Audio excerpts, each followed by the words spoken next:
Good morning, ladies and gentlemen, and I really thank IIMS for welcoming me here. I'm really honored, and I see a lot of eminent dignitaries from the shipping fraternity, and I'm sure that we will be having a lot of interactive session, and there is something which I can also learn from this particular seminar when I go back to my office, and a lot of knowledge will be shared. A lot of information will be exchanged.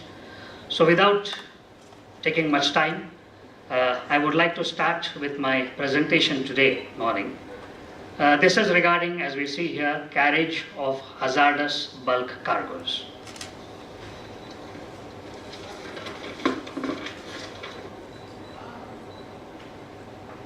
Okay, we go back to the origin basically.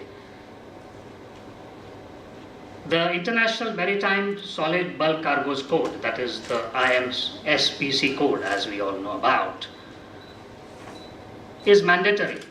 And mandatory under what? Mandatory under the SOLAS Chapter 6. Of course, there are two parts, Part A and Part B, governing the carriage of solid bulk cargoes.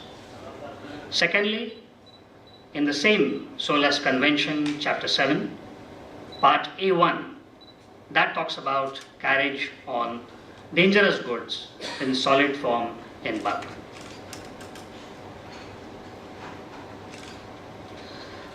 Now we are going to concentrate on Chapter 7, Part A1 of SOLAS.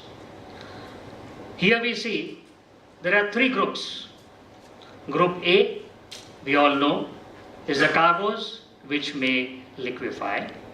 Group B are the cargoes which possess chemical hazards, and Group C cargoes are cargoes which neither are liable to liquefy or possess chemical hazards. So when the certificate is issued to the vessels, it is A and C certificate together, that is Group A and C, and Group B certificate is a separate certificate. We'll speak about it in the coming slides. Now, what are Group B cargoes? Group B cargoes are those cargoes which possess chemical hazards, which are further categorized as materials hazardous in bulk and materials classified as dangerous goods in the IMDG code. So when we look into the IMDG code, we see cargoes which are having UN number, the United Nations number. So those cargoes are also listed in the IMSBC code.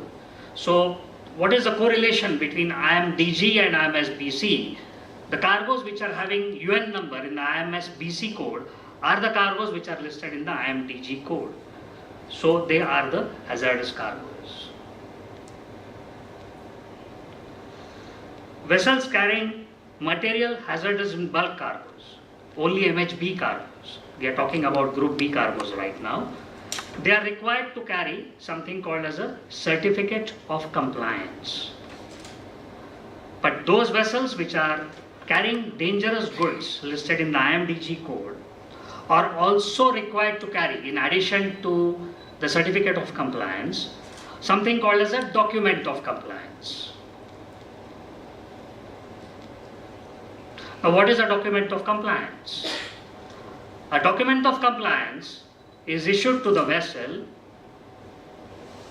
When it is issued to the vessel, it is an evidence of compliance with the construction and equipment requirements. And this is what we find this is with respect to Chapter 2.2, Regulation 19 of the SOLAS Convention. This is where we find it. I mean, the DOC is issued on the basis of Chapter 2.2, Regulation 19 of SOLAS Convention.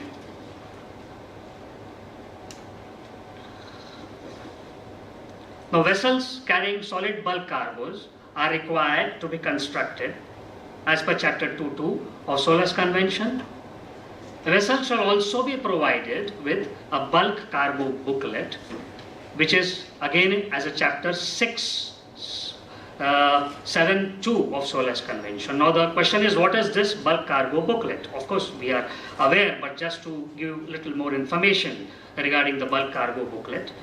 A bulk cargo booklet it contains information and documentation for the safe loading, unloading, and stowage of bulk cargoes in accordance with that particular Chapter 6, Regulation 7.2 of SOLAS Convention.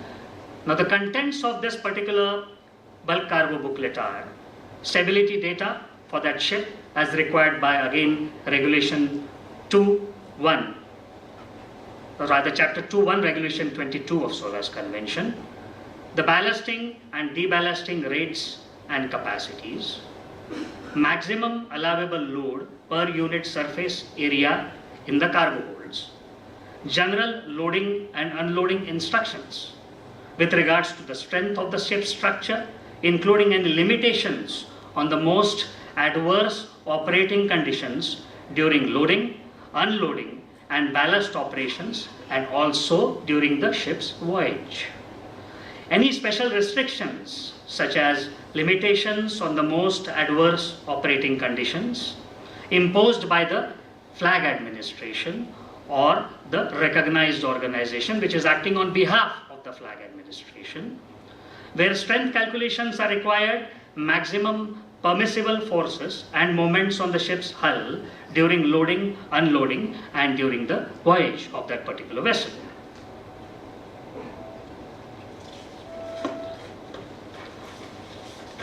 Now, vessels which are carrying Group B cargoes, that is, those cargoes which possess hazards, chemical hazards, are also required to comply with certain operational and special requirements as listed in the IMSBC code. Because in the IMSBC code, for every cargo, all these requirements are listed individually. Now, for example, let us take a case of ammonium nitrate, which is having a UN number of 1942. One of the special requirements is that this cargo should not be loaded adjacent to the fuel oil tanks unless heating arrangements for the tanks are disconnected and remain disconnected during the entire voyage of that particular vessel. Now we are talking about, we spoke about the code. We will be going into the amendments to this particular IMSBC code. Now these amendments are with regards to a resolution, that is 354/92, and this particular amendments or these amendments are going to be effective from 1st of Jan 2015, which is not very far from now. So let us make a note of it. Now, what are the companies, what are the owners going to be, in what way are they going to be affected with regards to these amendments? The companies have to ensure following is included in the safety management system. There are new procedures regarding ventilation, gas concentration checks, safety precautions, in-transit fumigation. Now, say for example, when a fumigant is used, the fumigant such as a phosphine gas for fumigation in transit is used, due consideration shall be given to the severe toxicity of that particular fumigant, taking into account that the fumigant may enter in occupied spaces despite precautions being taken on board by the master. In particular, in the case that the fumigant may leak from the cargo holds, which is under fumigation, wide pipe tunnels, ducts and piping of any kind, including wiring ducts on or below the deck. The second is the ventilation procedures. Now, ventilation procedures on board the ship during the voyage should be scrutinized with regard to the possibility of drawing in fumigant gas, such as by incorrect ventilation and settings, vacuum creation due to incorrect closing devices or flap settings, air conditioning and closed loop ventilation of accommodation prior to commencement of fumigation procedures. It should be verified that the ventilation flaps and closing devices are set correctly, and that means of closing and closing of all the bulkhead openings, such as doors, manholes leading from engine room to piping tunnels, duct keels, and others that are in case of leaks, can become unsafe to enter during the fumigation, and confirm they are closed and warning signs are posted. Next point is gas concentration checks should also be made at appropriate locations, which shall at least include accommodation, engine room areas, Areas designation for use in navigation on ships and frequently visiting working areas. Stores such as forecastle headspaces, then adjacent to the cargo holds being subject to fumigation in transit. It shall be continued throughout the voyage for at least 8 hours. And the intervals should be more frequent, if so advised by the fumigator in charge. So the person who is in charge of fumigation, he will give you the necessary instructions. So the ship's master, the ship staff, the company has to ensure all these procedures are there and they are complied with. Then special attention shall also be given to potential problem areas such as the bilge and cargo line systems, and these readings shall be recorded in the ship's logbooks.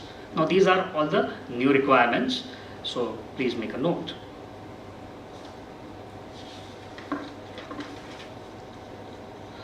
Now when concentrate or other cargoes which may liquefy, cargoes which may liquefy means group A cargoes, are carried, the shipper shall provide the master or his representative with the following things. One is a signed certificate of transportable moisture limit, a signed certificate or declaration of moisture content, a document issued by the competent authority. Now when a concentrate or other cargoes which may liquefy is carried, procedures for sampling, testing and controlling moisture content to ensure that the moisture content is less than the transportable moisture limit when it is on board the ship shall be established by the shipper. So we are talking about the responsibilities on the shipper here, taking into account provisions of the code. Such procedures shall be approved and their implementation checked by the competent authority of the port of loading. So again, there is a responsibility which is lying on the competent authority of the port of loading here. The document issued by the competent authority stating that the procedures have been approved shall be provided to the master or his representative. So these are the procedures involved prior to loading that particular cargo.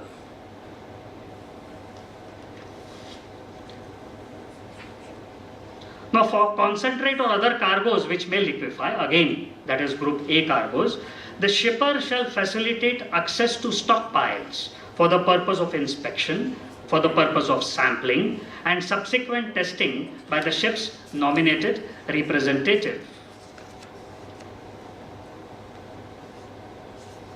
So for unprocessed mineral ores, the sampling of stationary stockpiles shall be carried out only when access to the full depth of stockpile is available and samples from the full depth of stockpile can be extracted. So the shipper has to make the necessary arrangement.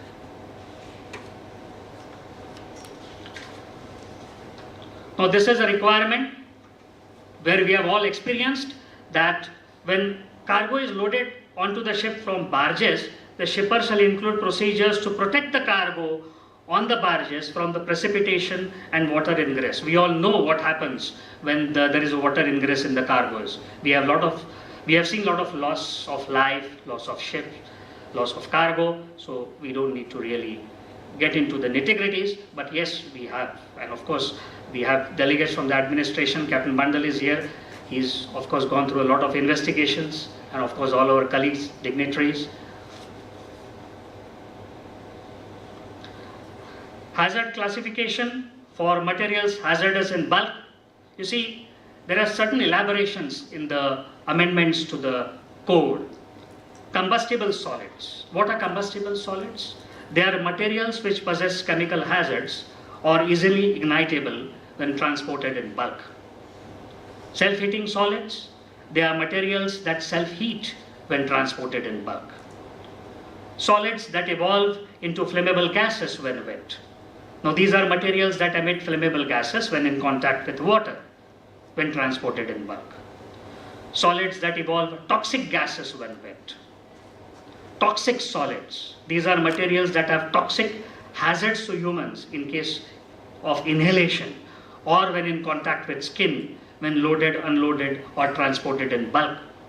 And corrosive solids. These are materials that are corrosive to the skin, eyes as well as to the metal.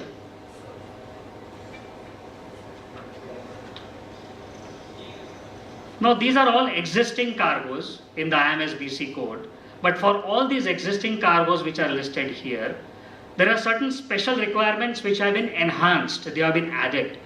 Special requirements are already there in the code, but some special requirements have been enhanced because of certain properties which have been experienced over the years. For example, ammonium nitrate, then calcium nitrate, charcoal, ferrous metal borings. To add further, these are some more cargoes which are there in the code, but the special requirements have been enhanced for all these cargoes as per the amendments to the code. Seed cake, silicomanganese, metal sulfide concentrates, etc.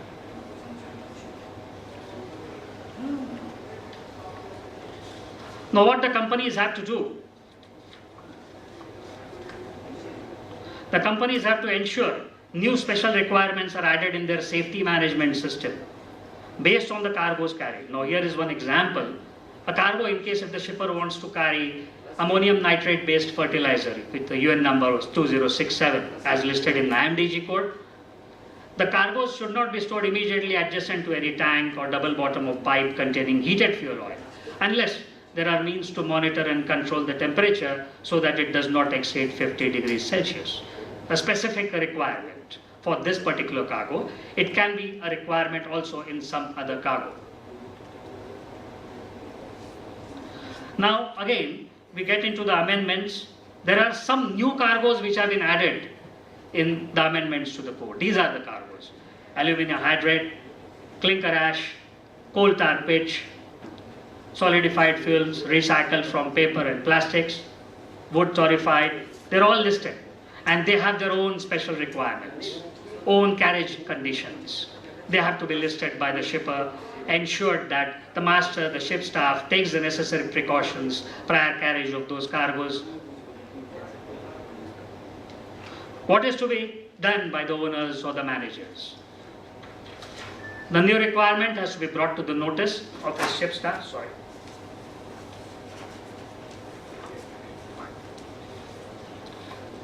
The new requirements have to be brought to the notice of the ship staff and the technical staff.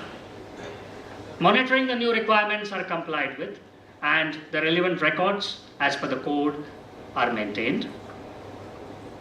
Now we talk about the future. IMO subcommittee, which was held on carriage of cargoes and containers in the month of September this year, they agreed for the next set of draft amendments to the IMSBC code. What are these? There are going to be new individual schedule for iron ore fines, revised schedule for iron ore, provision for cargo information classifying as two types. One is hazardous to marine environment and the other one is non-hazardous to marine environment. Of course, we have had some casualties with regards to iron ore fines, especially during the monsoon season, and we have had some meetings also with regards to the carriage. My colleagues must be aware of that. So I come to an end to my presentation. Thank you very much for all your guidance and patience. Thank you.